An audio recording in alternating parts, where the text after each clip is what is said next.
Gateway Youth and Friends. I'm Landon Heft. I'm just going to be doing our walkthrough Wednesday today for you guys.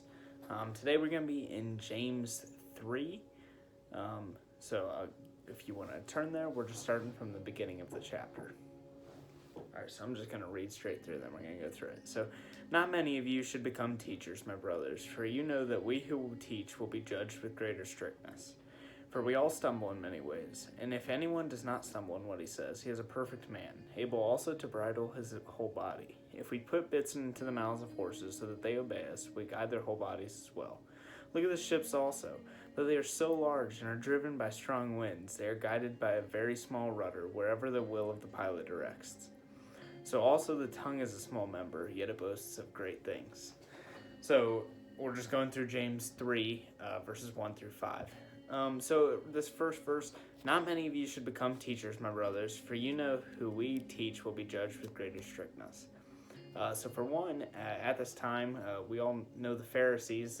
They're the Jewish religious leaders, and they really like their power all throughout the New Testament.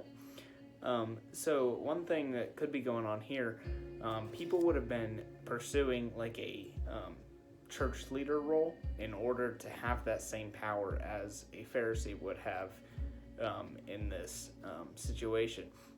But then also, if we take it literally, if we go back to Luke 12:48, it actually is saying if you know the right thing to do and don't do it, you'll be judged more severely than somebody that does the wrong thing but doesn't know that they did the wrong thing. So that's just another thing going on there.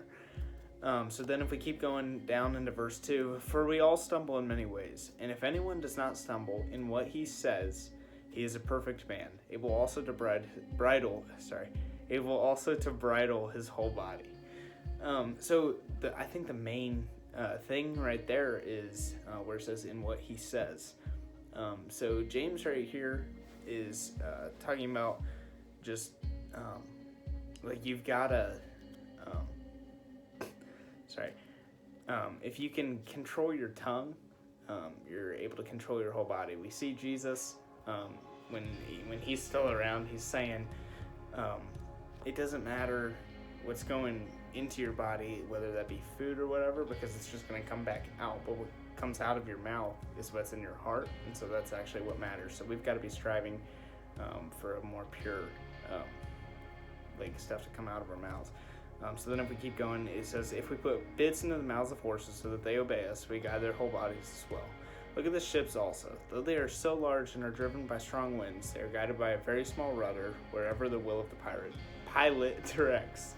So this part, again, is just pointing out, like your tongue, think about it. It's not very big, right? However, I can't convey anything to you right now even without my tongue. So your tongue clearly is a very, very large weapon.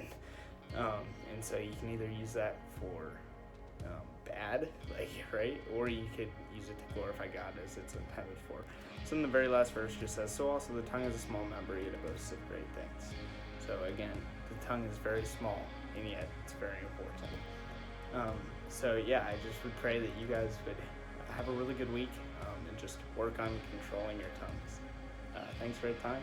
I'm Landon Heft, and this has been Walk Through Wednesdays with Gateway.